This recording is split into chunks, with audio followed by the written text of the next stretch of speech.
I'm sorry. I mean, the media is very concerned about the security of our elections, but when it comes to mail-in ballots, all of a sudden, the concern for election security just melts away. But Kelly, you yourself have voted by mail. Thank you very much. Yes, Trump press secretary Kayleigh McEnany voted by mail multiple times, despite trying to claim it creates fraud.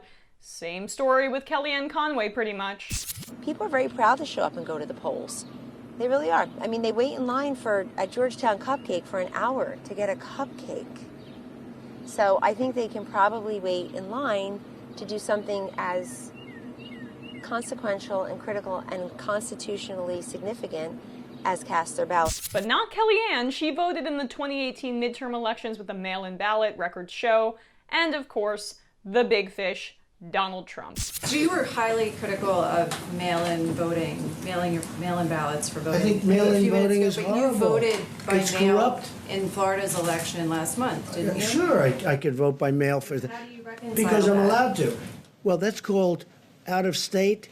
You know why I voted? Because I happen to be in the White House and I won't be able to go to Florida to vote. the difference between mailing within well, there's a state or big mailing difference outside the between state? somebody that's out of state and does a ballot and everything sealed, certified, and everything else. You see what you have to do with the certifications. No, the real difference that he's citing there is that he's rich and powerful and he's able to do it. Poor people, black people, young people with just student IDs, old people who may be outraged by his handling of the coronavirus pandemic and may vote for Biden. All of those people, no, they can't vote by mail. I wonder what the common denominator is there.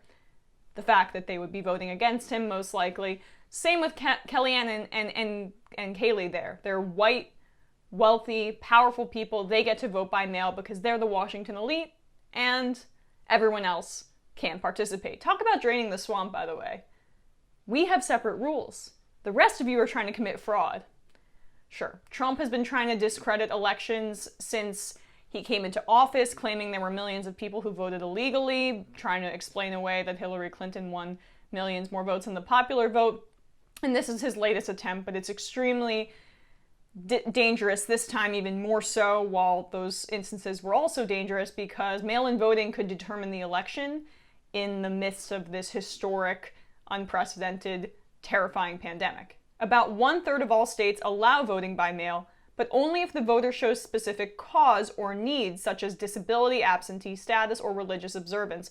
Other states either vote entirely by mail or allow no excuse absentee voting, meaning voters do not need to provide any reason to vote by mail. The big question in those cause states is whether voters who fear exposure to the coronavirus by physically going to polling places can qualify to vote by mail. Texas is one of those states. It's been a legal battle there. Despite Trump's bluster, he simply has no meaningful legal power here, but he certainly can rally the troops to fight legal battles in states across the country to limit mail-in voting. The outcome of these cases will determine whether millions of voters can safely cast their ballots from home or must choose between risking exposure to the coronavirus at polling places or not voting at all. So Trump technically doesn't have any legal power, but if he, as the leader of the Republican Party, says, I don't want mail-in voting, and is very against it, 95% of Republican governors are going to follow. Also, Republicans have pretty much dominated the courts. Trump has tried to jam through judges in lower courts who will determine this outcome and who will side with Donald Trump in this area. And I just have to reiterate, there is no evidence of voter fraud whatsoever. It's a made-up excuse by Republicans, so they're able to claim that they care about democracy when in fact it's one of the most anti-democratic things ever, especially now, especially when some people may not want to risk going out to the polls, and especially in a very low turnout election already where voter enthusiasm for Biden is very low, and besides hardcore Trumpies who are extremely enthusiastic about voting for Trump again, the other voters aren't enthusiastic about voting for Trump either. So it's already going to be low turnout, which always benefits Republicans, almost always, except we saw in Wisconsin, who knows? They're rolling the dice here, but I would imagine that more times than not, low turnout's going to help Republicans. That's why they're desperately trying to block this. Kamala Harris introduced a bill in the Senate that would have funded vote by mail throughout the entire country. Republicans are blocking that too. This is going to be a huge fight in this election, Democrats are kind of sitting on their laurels here and are feeling complacent because Biden has such a significant polling lead, but when did we see that before?